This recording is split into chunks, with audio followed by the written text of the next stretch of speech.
Kasus seperti Freeport itu secara tradisional memang menjadi tanda kutip mainannya tokoh-tokoh gitu ya.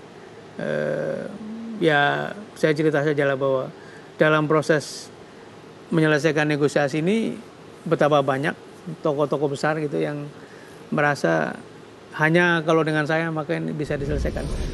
Ya, itu kutipan Pak Sudirman Said 2 bulan lalu di program Mata Najwa. Sebelum saya ke Pak Qurtubi, saya sedikit konfirmasi dulu ke Pak Said Didu. Dari Pak Said Didu, secara tradisional mainannya tokoh-tokoh besar, Pak. Mungkin Anda bisa membantu apa maksud dari Pak Sudirman Said tadi?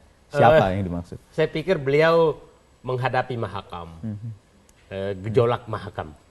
Dan saya tahu persis bagaimana Newmont, bagaimana Blok Cepu, bagaimana gejolak-gejolak lain. Itu memang orang-orang besar semua, karena memang hanya orang yang punya kekuasaan yang bisa mempengaruhi kebijakan ini. Jadi normal saja, apalagi Freeport. Tapi sebenarnya Freeport ini artinya biasanya memang menggunakan kekuatan atau jalur politik pasti. Biasanya tradisional. Tradisional maksudnya itu ya. Oke.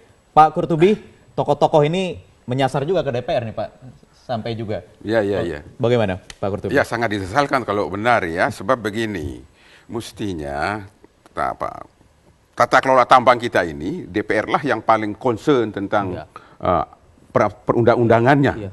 Yang sekarang ini sedang kita sempurnakan, Undang-Undang Minerba yang nomor 4 tahun 2009 ini. Nah, kasus yang sekarang ini terkait dengan rencana perpanjangan, katakan seperti itu. Nah, apapun bentuk perpanjangannya, itu nanti harus menunggu undang-undang yang baru yang akan dibuat oleh DPR sama pemerintah. Sekarang rezim, tadi kontrak karya, rezimnya izin usaha penambangan. Apakah masih izin usaha penambangan, apakah tidak, apakah kembali ke kontrak karya atau pakai proses kontrak, tergantung undang-undang yang baru. Nah, kok berani-beraninya ada politisi yang seolah-olah menjamin untuk bisa kontrak akan diperpanjang. Berarti ini mendahului undang-undang yang akan di bahkan belum belum ada undang-undangnya. Belum ada undang-undang perbaikannya. Ini kan luar biasa permainan seperti ini.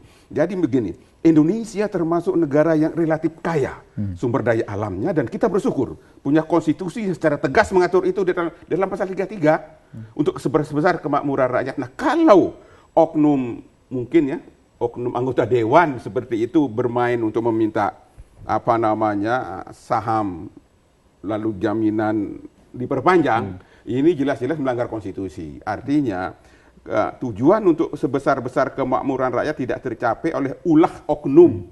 Kalau betul ya anggota DPR, mudah-mudahan bukan anggota DPR ya. Nah, kita tunggu ya Pak Sudirman Said. Carinya 560 Pak. Ya, beliau mengemukakan itu, saya dari dini meyakini beliau pasti punya data. Tidak mungkin seorang menteri bisa mengumbar pernyataan seperti itu tanpa ditunjang data. Nah, fraksi Nasdem di DPR RI mendorong bagaimana kalau ada pihak-pihak tertentu yang jelas-jelas ini melanggar, merugikan negara, kalau ini terlaksana, ya, untuk diusut tuntas. Kalau ada oknum seperti itu, kalau memang memang harus jalur hukum, selesaikan lewat jalur hukum. Jangan dikunci mati, masuk laci, selesai persoalan. Jadi jangan serba tanggung ya. Karena sinyalnya sudah jelas semua tuh, tokoh, kemudian pejabat lembaga tinggi. Dan ini momen seperti ini akan berulang. Sebab saya katakan tadi, kita kaya lapangan-lapangan tambang, blok-blok tambang. Ini kan baru Freeport yang mau selesai masa kontraknya. Nanti ada tambang-tambang lain juga yang akan selesai. Demikian juga migas, ada tambang-tambang yang akan selesai masa kontrak. Kalau masa-masa kontraknya selesai, dijadikan pintu masuk untuk menghisap kekayaan bangsa ini untuk kepentingan pribadi. Nah, kita mengecewakan itu. Oleh karena itu DPR akan berusaha keras jangan sampai ini terulang. Maka kami berikan dukungan kepada pemerintah saat sekarang ini yang niat baiknya adalah menyapu bersih pihak-pihak tertentu yang ingin menyerap kekayaan alam bangsa ini lewat belakang layar, ya. Jadi harus jalur hukum nih? Jalur hukum kalau memang ada pelanggaran di situ. Kita harapkan Pak Sudirman Said untuk bisa memaparkan apa adanya. Berbuatlah untuk kepentingan bangsa ini, jangan melihat si A, si B, siapa yang terkena itu akan kasus ini. Jalan terus, kami akan dukung. Oleh karena itu, mudah-mudahan minggu depan setelah reses berakhir, Komisi 7 insya Allah pasti akan memanggil Menteri SDM ini untuk rapat kerja. Untuk kita klarifikasi masalah ini, sebab ini masalah besar. Kalau betul ini terjadi, kan ini menyangkut triliunan rupiah. Ya, tadi di awal saham yang akan diambil alih, yang akan dimiliki oleh perorangan tadi, yang ini mengkhianati pasal 33 UUD 45, yang harus kita berantas. Ya, sepulangnya dari Timur Tengah tadi siang, Pak Sudirman Said langsung menyatakan akan ke DPR untuk bertemu dengan MKD, Pak. Dan MKD, wah ini berarti nyaris pasti ini orang ini adalah anggota DPR. Nyaris pasti ya. Wah ini kami anggota Dewan amat sangat kecewa. Ya ini DPR sudah mempunyai nama relatif jelek, ditambah dengan ini, tambah terpuruk nama DPR. Tapi mudah-mudahan ini bisa diselesaikan secara hukum. Kalau memang itu ada pelanggaran hukum ya. Jadi kami anggota Dewan kecewa lah kalau seandainya betul anggota Dewan ini yang akan kena. Indikasinya tadi mau dibawa ke MKD ya. Ya berarti sudah nyaris pasti anggota Dewan ini. Mudah-mudahan tidak ada anggota Komisi 7 atau lebih khusus lagi. Anggota atau mungkin elit atau ada elit.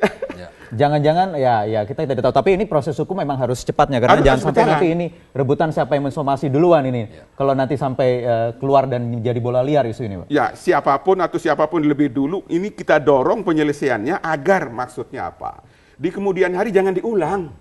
Sebab kalau tidak ada solusi yang sifatnya menjerahkan, saya khawatir ini sebentar lagi ada blok B, blok C, perusahaan-perusahaan tambang akan selesai kontraknya. Ini akan masuk mereka lewat situ dengan berbagai macam kekuatan politik, kekuatan apapun untuk menyerap menghisap kekayaan bangsa untuk kepentingan pribadi.